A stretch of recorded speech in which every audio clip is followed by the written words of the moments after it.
building your philosophy. So that's the starting point. So why is that the starting point? Two reasons, really. It was one of the questions in the applications. So we got 237 applications. We got a range of different answers from, some people it was just, I want to win. Some people went into cultures, the type of culture we wanted to do. Some people went a little bit further with environments. Some people went a little bit further of what they want to do with players in terms of the development plans. Not one person out of 237, not one person explained why their philosophy was shaped in a different way, in a certain way. Now, I didn't ask the question for that there, so maybe that's why. But that tells me that we are producing philosophies today, but we're not producing enough thought and depth about what those philosophies are and where those philosophies come from. So my goal in month 1 with this program is for you to get, we've 10 different coaches here in 10 different backgrounds. Can we get as much, like any plan or any group you would start, any coaching course, you would probably spend the first night having a couple of drinks or getting to know people. But this is where I see value in getting to know people, is getting to know what their journey is and getting to know why they coach in a certain way. So you can tell me that and say, yeah, I coach this way, I coach that way. But why do you work that way? And have you put much thought into that there? The second part of the philosophy and why it's important is for this here. So this was a little poll we did on Twitter just to see what people wanted from you guys and what they wanted in terms of posting. We'll talk about social media at the end of this, but you can see that session plans, philosophies are the two biggest ones. Doesn't seem like they're too bothered about hearing about your experiences. So what does that mean if that's what they're saying that they want? Because if that was 5 years ago or 7 years ago, that would have been 95% sessions. Nobody would have said anything about philosophies. And everyone would just be doing, give me this, give me this, give me this. So how we talk about what makes this program different. How that makes this program different is going to be the creativity piece. And if we can get a little bit more depth. So I do so much belief that it's changing, that people are, you can get any access to this coaching course without needing it noticed. If it was about sessions, you can get any session today on social media or YouTube, and then how does that frame your philosophy? Well, it probably makes it harder to establish a philosophy now because you're getting access to so much information. And now what information is cool? Well, the Barcelona videos or the Rondo stuff and the Bielsa work. Is that making you a better coach, or is that clouding and putting noise around you and impacting you and trying to draw you towards a crowd where you're not actually going to stand out, or you're not going to become yourself? You're just going to be another cog in the wheel. What does that implement on your career? Well, it means that you're not going to stand out for if there's 237 people looking for a job, you're not going to stand out. And if you're trying to impact players, you're just the same as everybody else. Everybody's saying the same stuff. So the big thing about what we're trying to do is differentiation. And that's what today is going to be about. So giving you the type of learning environment where you will create your philosophy. It's not about giving you and sitting here and having you listen to 25 webinars over the next 6 months. No, keep the webinars short, especially on my end, and let's get an idea of what your participation level is, your interaction level is. Can we know and get a feeling of your understanding of the game? So philosophy has become a little bit of a buzzword in the coaching world. What exactly is it? It's a starting point for everything you do. So we can't talk about training sessions or tactical plans unless we find out what we're going to be about and what we're trying to achieve at the level that we're working at. So the deeper we can go, the better. The more we can personalize it, the better. The more structured it can become within our own beliefs. Is it going to be copied or is it going to be created? And this is what we're going to ask constantly. Are we just taking someone else's philosophy and passing it off as our own? Or are we actually going deep enough to see who we are and what we're going to be about on the creative element? We will reference Cruyff, Guardiola, etc., but we are not trying to copy the Barcelona model at all. So we're just going to reference them because they have created and developed and been innovative with their own philosophy and taken it to another level. So we're using them as role models rather than people that we're going to take from and just use. So how is a philosophy tested? First of all, is it yours for starters? And that's what we say. Is it copied or created? Can you communicate it to your players effectively on the training field in your system?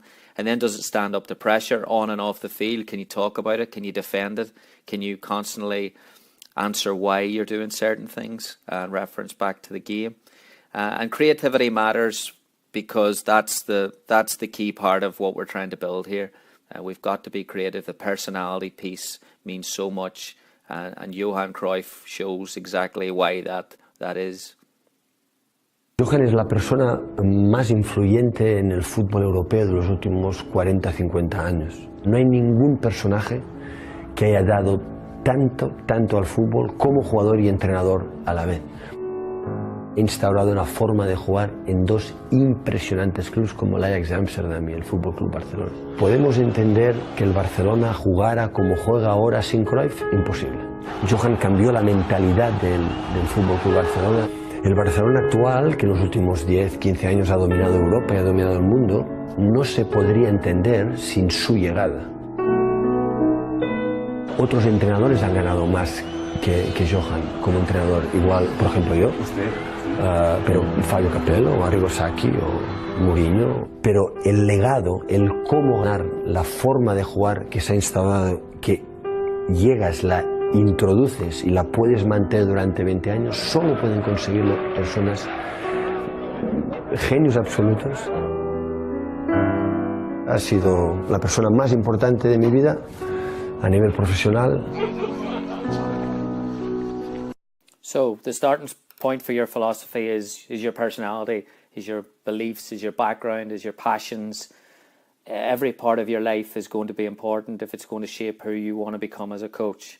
So this is a great example of the differences in personalities leading to different styles on the field with Jurgen Klopp and Arsene Wenger. Having the ball, playing football, it's like an orchestra.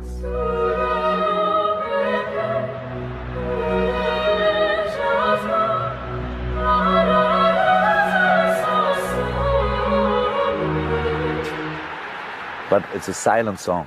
I like heavy metal more.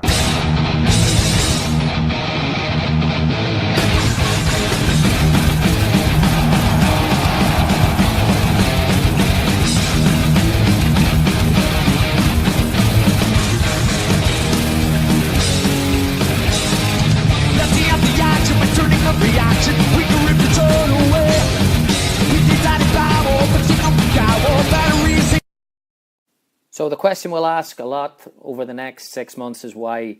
Why do you work that way? Why do you believe that? Why do you communicate in a certain way? Why do you look at the game through a certain lens? And why are you drawn towards certain coaches when you're building this philosophy? It's not necessarily giving someone the sessions. Now, the sessions are important, but that's for a different day and a different conversation. It's the power of the personality and where that comes from. So I'm going to share with you what my philosophy is and where that has come from. So this is an example of how my philosophy as a coach has been shaped by my environment, my experiences. So I'll start at the youth level. I didn't have structured coaching. So the coaches and people that did make an influence in my life when I was younger were about passion, enthusiasm, enjoyment, growing that love of the game and the community around that there. And then as a young United fan, starting to watch the game, it was all about wingers and attacking football, getting balls in the box, exciting finishes. I just wonder one or two tired legs might that be the deciding factor in the match. Blackburn played in Madrid, of course. The timing from Giggs. Cantona! So my first coaching job then also played a vital role in shaping my beliefs. I had limited resources. We were bottom of the league. We didn't have the luxury of bringing in players to replace them straight away, so we had to maximize what we had. So that shaped my views on player development, where I wanted intentional growth. I wanted to make individual development plans with players and put training programs in that could maybe accelerate that development. And then tactically, within the team framework, it's structured with organization, emphasis on defensive. So we set ourselves to play a little bit of a lower starting position, so low blocks, highly disciplined, high work rate, efficient. And then I looked at who I could learn from in that there, and that was around the time then Mourinho's Porto were flying. So I started taking a lot from them around 2004. And then other factors that influenced me were from my background in Ireland and growing up in County Tyrone. It was around the time that they were flying in Gaelic football, so I took a little bit from another sport which was built on intensity, aggression, and Gaelic football was changing from fixed positions to overloads defensively, and it probably looks a little bit crazy here if you're not really aware of how the sport works, but this was at a time of 2004, 2005 where the game was changing, and I wanted my teams to play with this type of aggression and this type of commitment to work for each other. How could you get this into a soccer context as well? So I took a lot from that as well. And then I wanted then to see what my teams would... I was a young coach, so I wanted to look at the future and see what my teams would look like or where the game would go. So I didn't want to be an authoritarian position for my whole life. So I wanted to try and develop player-coach relationships and partnerships, work alongside players, and my goal was to have them perform under pressure without me yelling and screaming at them. So all of these here played a role in what I became and how I viewed my youth soccer, my first coaching job, the teams I looked at and the teams I supported, and then my background as well. And there you have it. My philosophy is built on a defensive structure with aggression, intensity, a high work rate, working for each other, width in the attack, forward thinking in terms of solutions, and then maximizing every single resource I have available to me. So because I have a clear identity then of who I am, I know who I'm not. And then that makes me more authentic towards players. So there's no point in me sitting to a group of players and showing them Barcelona videos and showing them Xavi and Iniesta and saying this is what we're going to be about, if that's not what I've deeply practiced and I am an expert in. Now it does come with shortcomings, of course, and it is as well. Like I love the video of Klopp and the video of Wenger, and the two comparisons of two different types of music are unbelievable. But I don't listen to a lot of music, so for me to take someone else's philosophy as a coach would not be right. And most importantly, it wouldn't be effective to communicate to a group of players, and I couldn't defend it.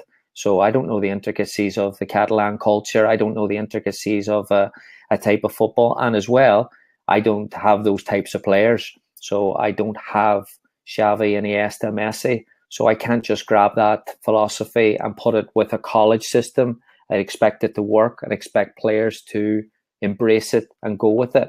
So those are the important things for me, is to find out who exactly you are and to be comfortable with who you are. Now, there are aspects of course, that you want to develop, and that's why I put the future player in, because I do want to develop decision makers and I do want to develop culture that has intensity, but that's not just blood and guts and glory and all that good stuff. I do want to develop thinking players. So finding ways to do that are important.